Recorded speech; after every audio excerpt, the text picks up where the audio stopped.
I know what you're probably thinking. And no, I don't feel bad.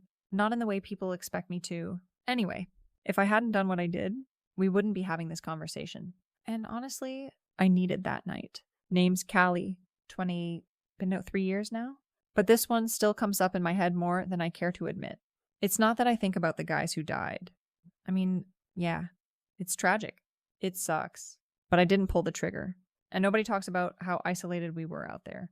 How easy it was to lose your grip when all you had was the same recycled chow and sand in places you didn't know could hold sand. This was in Iraq, a nothing Fubi west of Mosul. Dust for days. Half the tents had busted AC, and morale was garbage unless you were in with the right people. And I was, sorta. There was this NCO, let's just call him K. He wasn't even supposed to be my type. Older, scar under his eye. Always smelled like Copenhagen and sweat. But he had this way of looking at me, like I wasn't just another body in the system. You ever feel invisible in a crowd of dudes who think they know better than you because they have a few more years or balls between their legs? Kay didn't treat me like that. Not exactly.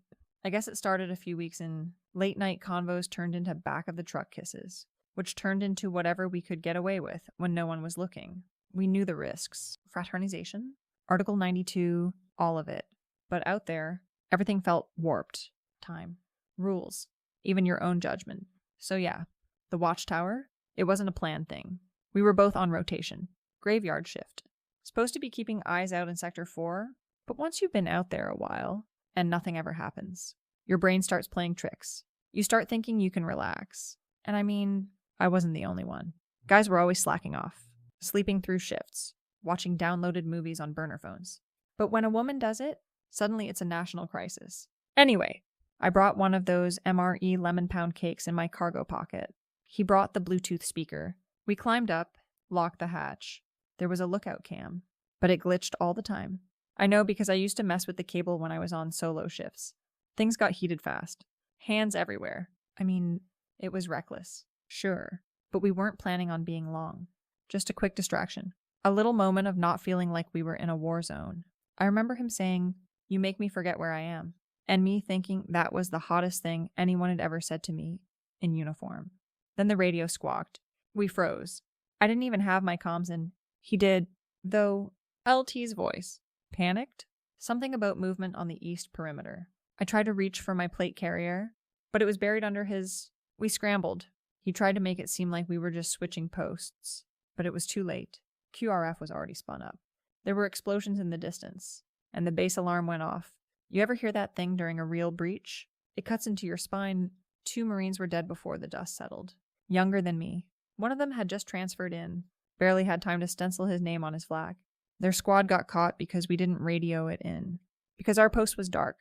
Because I wanted a break from reality and thought I deserved one. They tried to pin it all on Kate. Said he failed to follow protocol. He didn't rat me out.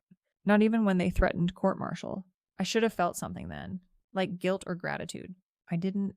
I just kept waiting for someone to ask about my side. But nobody did. Eventually, they found my hair tie near the hatch. Sloppy. Rookie mistake. But by then, command already had their scapegoat. Kay got the boot. Oath discharge. Last I heard, he was living in his cousin's garage outside of Phoenix. Working construction. Me, I got reassigned to admin support until my ETS date. Nobody said a word. Not directly.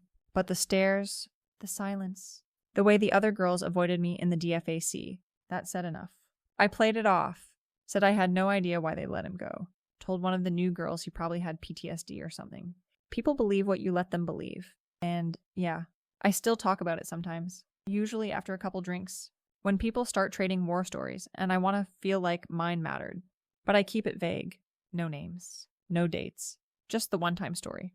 And they eat it up. Always shocked. Always like, oh my god, that really happened. What really pisses me off is how they all act like I planned it. Like I went up there thinking, yeah, let's get someone killed tonight. People forget how lonely that place was. How easy it was to mix up desperation with affection. I didn't want anyone to die. But I wasn't going to throw my whole life away because someone else made poor timing decisions either. The families did some post online. I saw it. Memorial pages. GoFundMes. Pictures of them smiling in uniform. One had a kid.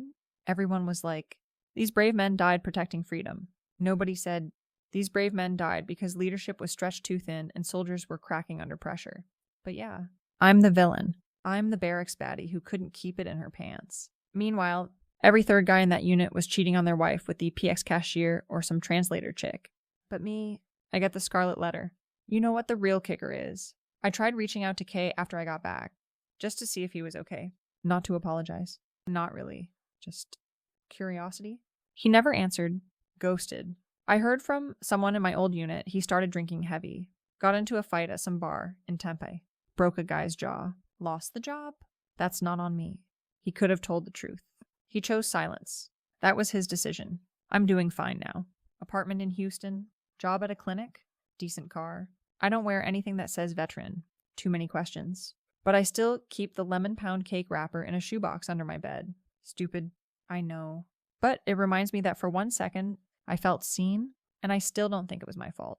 Maybe if they gave us better rotations, more downtime, actual mental health support, none of this would have happened. But that's not the story people want to hear. They want a villain. Fine. Let them have one. I didn't plan on going back to Fort Polk. But I guess karma has a real funny way of circling back. It's not like I had anything tying me to Houston besides rent. And after what happened at the clinic with that dumb HIPAA mix-up, don't even get me started. I figured I could use a reset. My old roommate from AIT said there were openings back on post for civilian contractors. Admin support. Same crap. Different title. It wasn't until I got there that I realized Kay's ex-wife was working front desk in HR. Like, what are the odds? I didn't even know he'd been married. But the way she looked at me when she saw my name on the clipboard, yeah, she knew exactly who I was. Honestly, I thought I looked decent that day. Hair done. Jeans not wrinkled. Blouse kinda cute. I walked in confident. But she scanned me like I was something under her boot. And suddenly I felt like I was right back in that DFAC. Pretending the whispers weren't about me. I kept it professional. Obviously, smiled, said my name like it didn't carry a trail of bodies behind it. But the vibe, cold. I finished orientation and got out of there so fast I left my welcome folder on the damn chair. They placed me in an admin office supporting logistics and resupply. Same kind of dudes, same kind of flirting. One of them even offered to walk me to my car the second day. I shut that down quick. I learned my lesson. Kind of, but I kept seeing her. Kay's ex. Every time I picked up time cards or sat in meetings, she never said a word, but her silence was loud. I started avoiding hallways, changing my break times. You ever have someone glare at you without even making a face? That kind of hate, it's thick. You can smell it. Anyway, about 3 weeks in, I'm getting coffee in the break room when this older guy walks in, looking confused. Civilian badge. Clipboard. Total dad energy. I give him the usual, you lost or just pretending so someone helps you. He laughs, says, looking for the HR office. Actually, I ask who he needs. And he says her name. And I say, oh, yeah. The lady who looks like she wants to shiv me every time I breathe. Totally joking. But his face drops. Turns out, that's her dad. He just started contracting too. The next morning, my supervisor calls me into the office. HR flagged a personnel conduct concern. No details? Just a warning. Told me to be mindful of my language on post. Like I swore at someone or pulled a knife. So now I'm under a microscope again. Just like the fob. Only this time, there's no uniform to hide behind. No regulation I can pretend shields me. Just me. And a bunch of people who already made up their minds. And it gets worse. One day I walk out to my car and someone keyed the word slut into my driver's side door. Deep enough that even touch-up paint won't fix it. I file a report. Of course. But the MPs barely blink. Could be random. They say, sure, real random. On a military installation, in broad daylight. At that point, I'm not sleeping, not eating. I start making dumb mistakes at work. Forgot to process a whole shipment form one day and blamed it on the guy next to me. He got chewed out. I didn't correct it. Why should I? Nobody cut me a break. Then the anonymous emails start. Screenshots of Facebook comments. Old photos from Iraq. Stuff I never posted. Stuff Kay probably had on his phone. Stuff from that night. One of them was us in the tower, mid-makeout. It was grainy, but you could tell it was us. I almost threw up. I confronted HR, demanded to know why this crap was showing up in my inbox. They acted clueless. Said maybe I had a compromised account. Yeah, right. And maybe I just happened to show up to the one base where everyone had a personal vendetta. I started parking off post. Stopped using base Wi-Fi. But it didn't matter. People still looked at me sideways, like they were waiting for me to crack. And I did. One morning, I walked straight into HR, slammed my badge on the desk, and told her Kay's ex to go to hell. Loud. Right in front of her coworkers. I said, "If you have something to say to me, say it. Stop hiding behind emails and vandalism." She didn't flinch. She just said, "You already ruined one life. You don't get to play victim now?" And maybe that should have hit me. Maybe that should have been my moment. But all I could think about was how dare she act like she owned the moral high ground. Like Kay was some innocent saint. Like I was the only one who ever broke a rule. I walked out, got in my scratched up car, and drove back to my apartment. No plan, just rage. Turns out that was the final straw. They reported me for workplace harassment. Terminated my contract within 48 hours. No severance. No recommendation. Nothing. And still, I told myself it wasn't my fault. I bounced around temp jobs for a while. Office assistant here, clinic scheduler there, but nothing stuck. Employers kept letting me go without warning. One even said I created a hostile work environment just because I told a coworker her husband looked like the type to cheat on deployments. Whatever. Eventually, I got locked out of my VA portal. Tried calling, but they said my access was flagged due to pending review from a conduct complaint. When I asked what complaint, they said it was ongoing and wouldn't tell me more. That was 2 months ago. I haven't had a steady job since sold my car. Moved in with my cousin outside of Shreveport.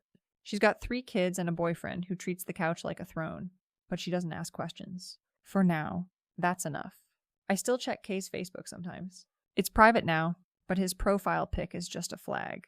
No smile, no kids, no beer in hand backyard selfies. Nothing. Like he's erased. Sometimes I wonder if he ever told her the truth, if he ever admitted what really happened, or if she just filled in the blanks and made me the villain in her own story. Either way, she won. She got to burn me without lifting a finger, and I still can't say I regret any of it. If I hadn't gone up that tower, I wouldn't have felt anything real during that deployment. I wouldn't have known what it felt like to be wanted, even for a moment. Everything since background noise, I don't care what anyone says. I didn't kill those Marines. I didn't ruin his life. I didn't deserve what happened to me. People just can't handle women like me.